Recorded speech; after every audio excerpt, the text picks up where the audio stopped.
મારા પપ્પાના દોસ્ત ચંપક અંકલની એક જ દીકરી હતી, અમૃતા. અંકલને કોઈ દીકરો નહોતો અને તેમની પાસે ઘણી જમીન જાયદાદ હતી. ઘરવાળાઓએ જાયદાદના લાલચમાં મારા લગ્ન અમૃતા સાથે કરી દીધા. મને તો ઈશા પસંદ હતી.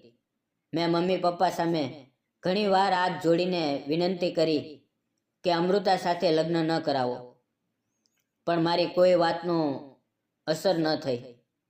માં કહેતી કે અમૃતા ઈશ્વરની દેન છે, તેની જાયદાદ આપણને મળશે.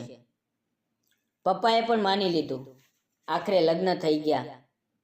લગ્નના દિવસે મારા ચહેરા પર ખુશી નહોતી, પણ બધું કિસ્મત પર છોડી દીધું. અમૃતા પહેલી વાર મારી સામે આવી ત્યારે સાદા સલવાર કમીઝમાં હતી. ચહેરા પર શરમ, આંખોમાં ડર અને નમી. લગ્ન પછીના દિવસોમાં મેં તેની સાથે સારો વ્યવહાર કરવાની કોશિશ કરી. તે માસૂમ હતી, દુનિયાની ચાલાકીઓથી અજાણ. તે મારી પસંદનું ખાવાનું બનાવતી, મારો ખ્યાલ રાખતી. શરૂઆતના દિવસો સારા ગયા. તેની માસૂમિયત મને પ્યારી લાગતી, પણ સમય જતાં મારા મનમાં અજીબ બેચેની વધવા લાગી. તેની સાદગી, જે પહેલાં સારી લાગતી, હવે ચૂભવા લાગી.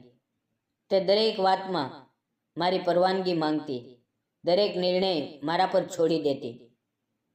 તેનો નરમ સ્વભાવ મને કમજોરી લાગવા લાગ્યો. હું ઈચ્છતો કે તે ક્યારેક પોતાની વાત મનાવે, જીદ કરે, પણ તે તો મારું કહ્યું માનવા જ જન્મી હોય એમ વર્તતી. ઘરવાળાઓએ પણ તેમની વિરુદ્ધ બોલવાનું શરૂ કર્યું. માં કહેતી કે આ છોકરી સારી તો છે, પણ બિલકુલ બેકાર, ના બોલે ના સમજે. બહેનો કહેતી કે અમૃતા તો ગૂંગી લાગે છે. હું ચૂપચાપ સાંભળતો રહેતો.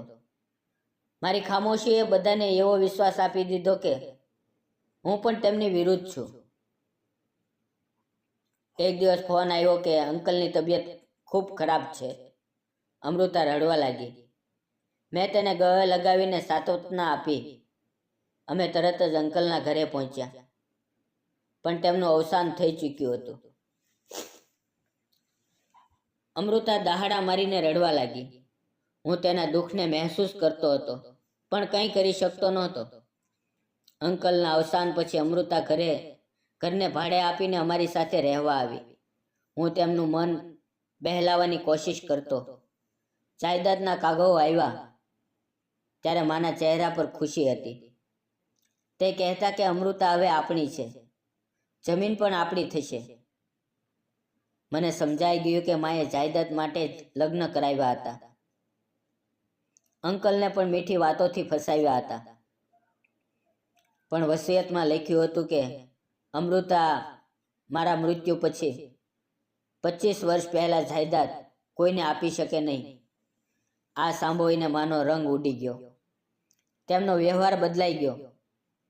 હવે દરેક વાત પર તાણા, દાટ. અમૃતા ચૂપચાપ સહન કરતી. હું જોતો રહેતો, પણ કંઈ કહેતો નહીં. કદાચ હું પણ તેમની જેમ બની ગયો હતો.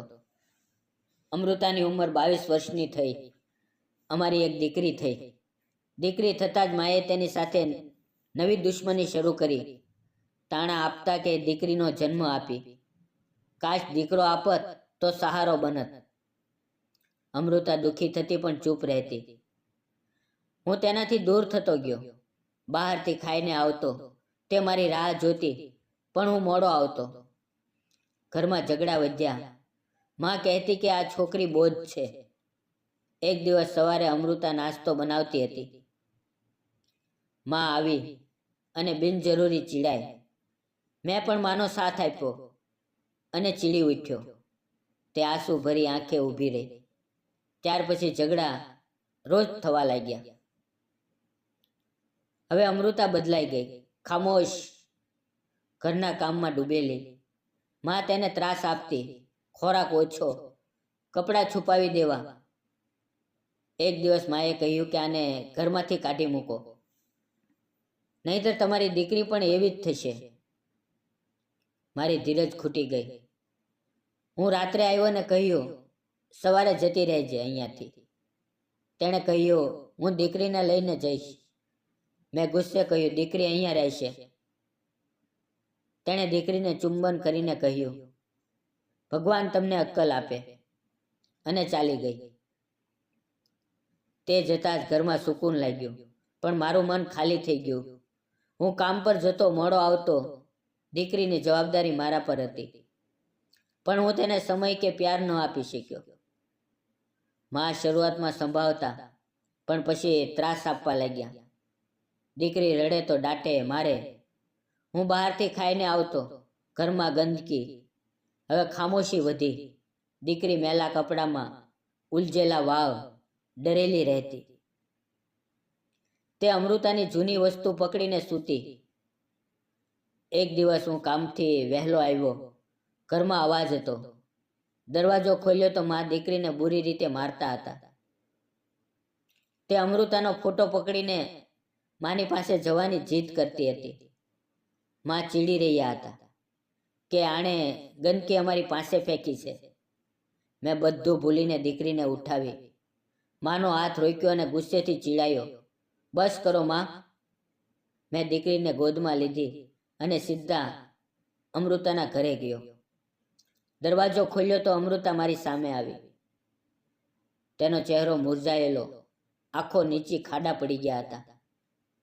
પણ દીકરીને જોઈને તે દોડીને આવી. તેને ગળે લગાવી. તેના આંસુ ન રોકાયા. હું ઊભો ઊભો જોતો રહ્યો. મારી જીભ જામ થઈ ગઈ. તે પળ મને લાગ્યું કે આકાશ તૂટી પડ્યું. અમૃતાએ કંઈ ન કહ્યું, બસ દીકરીને ચૂપ કરતી રહી. મને મારા અપરાધનો અહેસાસ થયો. મેં પત્ની કરતાં દીકરીના દિલને વધુ દુઃખી કર્યું હતું. હું ઘરે પાછો આવ્યો તો સુકૂન મરી ચૂક્યું હતું. માં ચૂપ, બહેનો નજર ચુરાવતી. મેં રૂમમાં જઈને દરવાજો બંધ કર્યો. અંદર એવી ખામોશી હતી જે સિંચોથી વધુ ડરાવે. મેં અમૃતાને કાઢીને માત્ર પત્ની જ નહીં, પોતાની આત્મા પણ ખોઈ દીધી હતી. દીકરી હવે માની પાસે છે અને હું એકલો. ના માનો આશીર્વાદ, ના પત્નીનો પ્યાર, બસ પછતાવો રાત્રે જગાડે છે. લાલચ માણસને અંધ બનાવે છે. દુનિયાદારી માટે સંબંધ કુરબાન કરો તો અંતે ખાલી હાથ રહે. દોલત ક્ષણિક છે, પણ સાચા રિશ્તાનો અહેસાસ અમર છે. અમૃતાએ દરેક જુલમ સહન કર્યા, પણ દીકરી માટે પાછી આવી.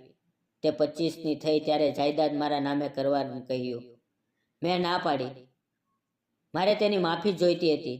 તેણે મને માફ કરી દીધું અને તેના ઘરે આવીને ખુશીથી રહેવા લાગી. આ કહાની બતાવે છે કે લાલચમાં પ્યાર, ઇજ્જત કુરબાન કરો તો પછતાવા સિવાય કંઈ જ ન બચે.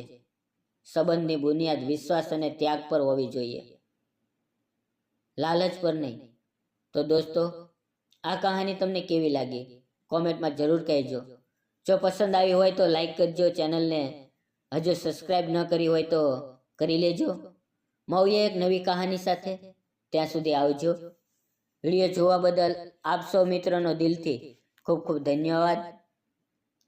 ધન્યવાદ મિત્રો.